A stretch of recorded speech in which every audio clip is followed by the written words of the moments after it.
할렐루야, 우리 주님을 찬송합니다.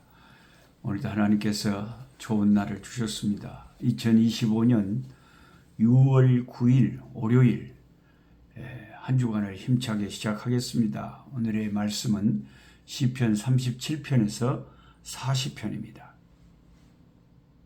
매년 반복하는 성경 말씀이 있겠지만 우리가 매일 밥을 먹어도 항상 배가 고프듯이 하나님 말씀은 늘 우리가 가까이 해도 늘 반복해도 여전히 우리 영혼의 양식이 됩니다. 내가 그 말씀을 알고 있느냐 모르고 있느냐하고 상관없이 하나님 말씀은 매일같이 가까이 하고 붙잡고 기도해야 되는 양식인 줄 믿습니다. 시편 40편 1절에는 이 시인 다윗이 굉장히 누군가를 기다렸답니다. 누구를 기다렸을까요? 다윗이 기다린 분은 뻔한 대답입니다만 하나님을 기다리고 여호와의 응답을 기다렸답니다. 다윗이 여호와를 기다렸더니 어떻게 되느냐? 마침내 여호와께로부터 응답이 왔다고 환호를 합니다.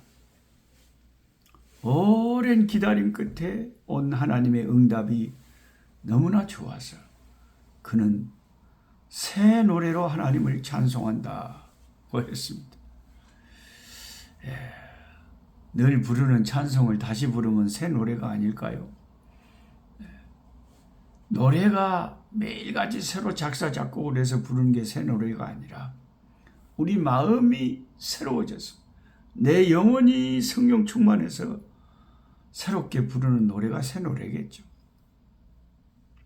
우리의 믿음 생활 가운데 중요한 부분을 차지하는 것 중에 하나가 오늘 이 주제, 하나님을 기다리는 것. 이것이 신앙생활의 중요한 파트 중에 하나입니다. 하나님을 기다림. 우리가 믿음이라는 것을 뭐가 믿음이 좋냐 정의를 할 때 다양하게 말할 수 있어요. 믿음은 신뢰하는 것이고 믿음은 확실히 의지하는 것이고 다양하게 믿음을 정의할 수 있지만 그 중에 한 가지 정의가 하나님을 끝까지 기다릴 줄 아는 것이 또한 믿음이다. 그렇습니다. 믿음은 하나님을 기다리는 삶이라고 정의할 수도 있다는 것입니다. 우리 한국 사람들은 급해갖고 우리가 좀 약한 것 중에 하나가 기다림이라는 거죠. 그러나 신앙의 깊은 경지에 들어가기를 원하는 자라면 반드시 다윗처럼 여호와를 기다리고 기다리는 경지에 기다리는 것에 익숙해져야 된다. 요새는 세상이 그냥 빨리빨리 시대가 돼버려갖고 음식 하나를 사더라도 그냥 안에 가서 못 기다린 게 그냥 드라이브 스루로 그냥 자동차로 삥 돌아불고 그냥 우리가 기다리는데 익숙하지 못한 시대가 됐습니다. 하나님께서는 우리의 신앙의 중요한 부분 중에 하나가 기다릴 줄 알아야 됩니다. 오 주님, 오늘 이 말씀 가운데 기다릴 줄 아는 믿음이 강화되게 하옵소서. 신앙이란 하나님을 바라보는 것인데 그리고 그 하나님을 바라본다는 것은 이제 어떤 의미로서는 하나님의 시간표를 따르겠다는 거죠. 하나님의 시간표하고 내가 원하는 것하고 다를 수가 있잖아요. 그래서 하나님의 시간을 기다리겠다는 의지의 고백, 그게 신앙이고 하나님을 바라는 거죠. 하나님을 기다리는 것이 쉽겠습니까, 여러분? 사람을 기다리는 것도 어려운데 정말 힘듭니다.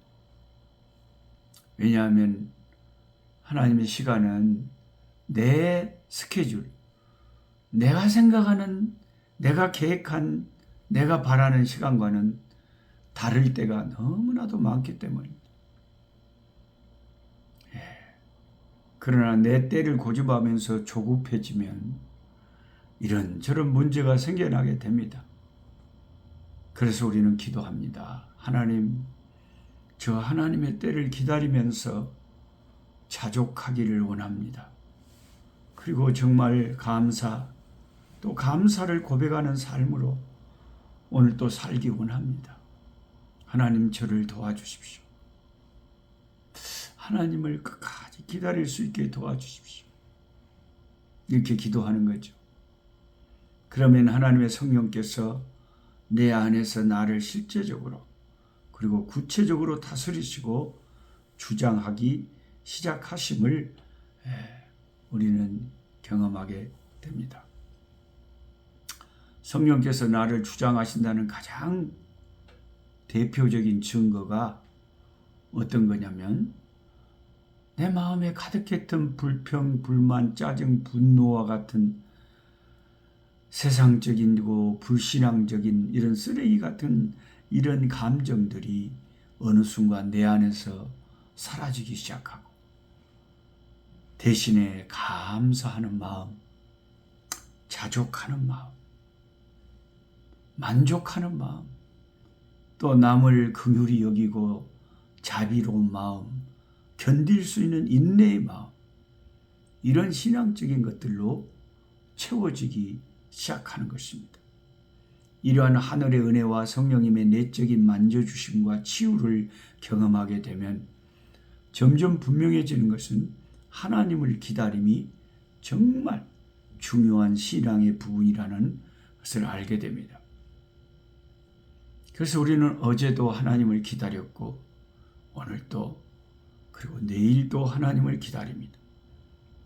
어떻게 기다립니까? 내 뜻이 아니라 하나님의 뜻이 하늘에서 이룬 것처럼 이 땅에서도 이루어지기를 기도하면서 기다리는 것입니다.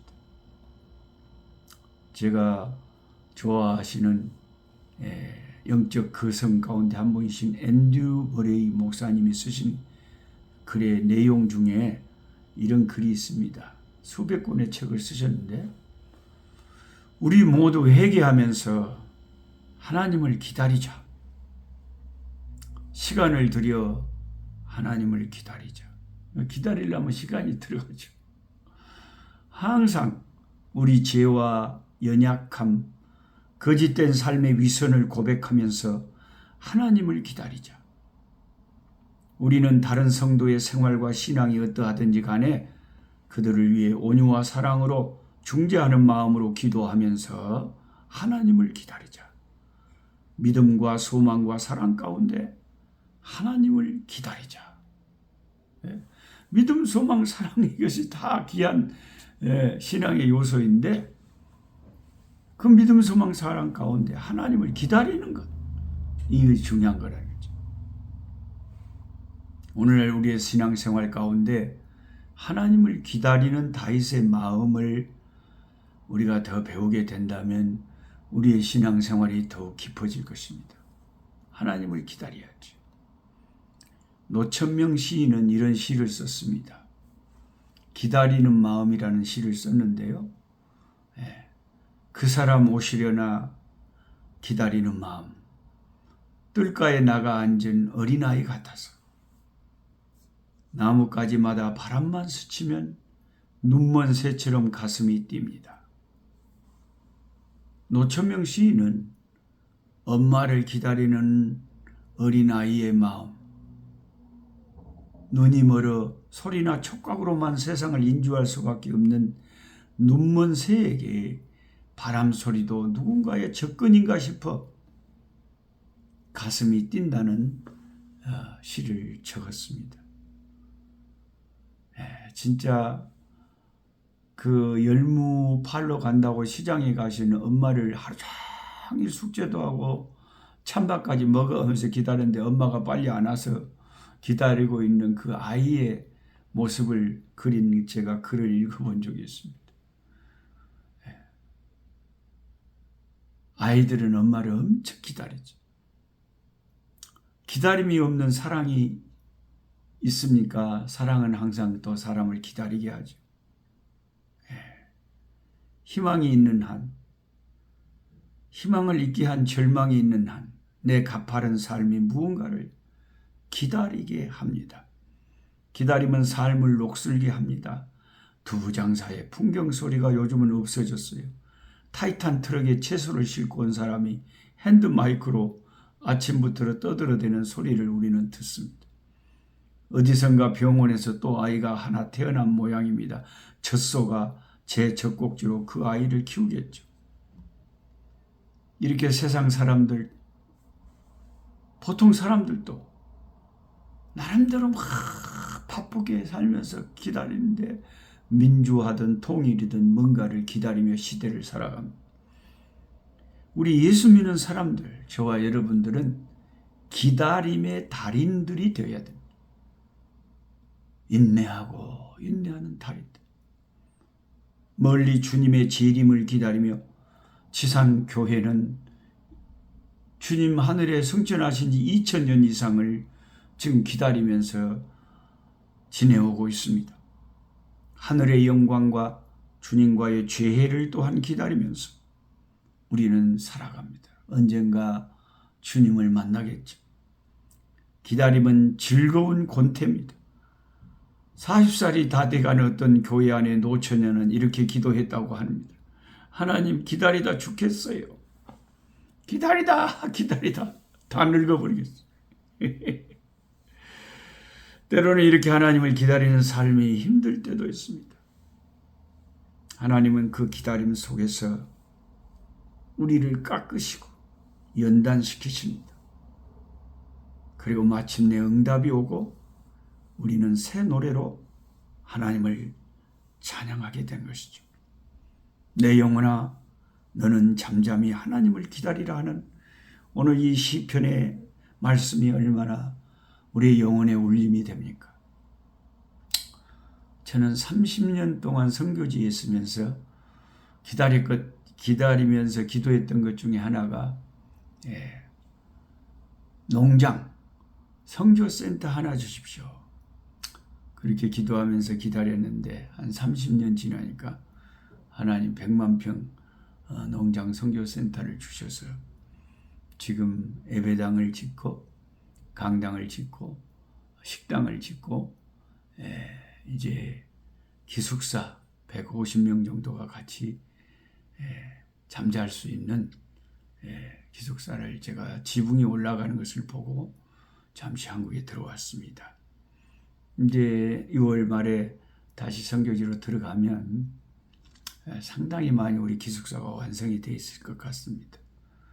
그래서 내년에 이제 첫 신학생들을 공식적으로 모집하고 100% 장학금을 지급하면서 모두 함께 기숙사에 거하면서 장래에 남부 아프리카에 또 아프리카 전역에 교회를 세우고 아프리카 대륙을 복음화시키기 위한 복음의 전사들을 길러내게 될 것입니다.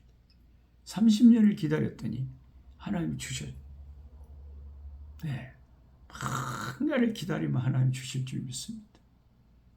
토요일 주일 지난 주말에 우리 어천 정원교회에서 있었던 우리 박봉남 붕어빵 전도왕 우리 장로님 모시고 참 몇 명 되지 않은 작은 개척교회지만 전도 세미나를 하고 참 은혜스러운 시간을 가졌습니다.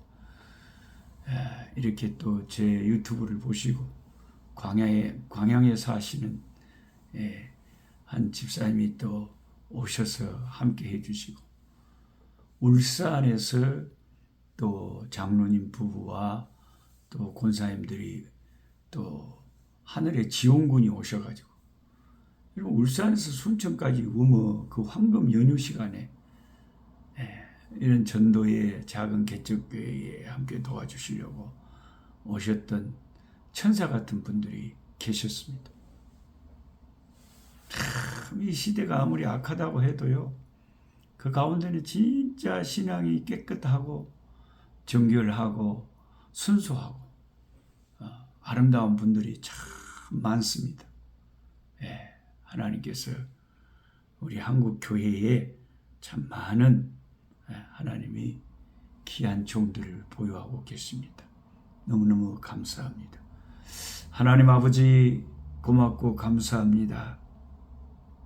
내 영혼아 잠잠히 하나님을 기다리라.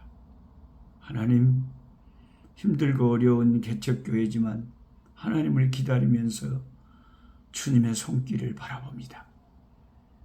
힘들고 어려운 인생이고 자녀들 때문에, 사업 때문에, 질병 때문에 고통당하는 하나님 백성들이 많이 있지만 주님의 돕는 손길을 기다리며 살아가고 있는 주의 백성들에게 힘주시고 오늘 또 이 말씀을 인하여 아버지 기다림에 다시 한번 힘을 얻고 잘 기다려서 마침내 하나님의 응답을 맛보는 역사가 있도록 도와주시옵소서. 예수님의 이름으로 기도드리옵나이다. 아멘. 약한 자 힘주시고 강한 자 바르게 주 혼자 정케하니 주님의 뜻이라. 해 아래 압박 있는 곳 주 거기 계셔서 그 팔로 막아 주시오.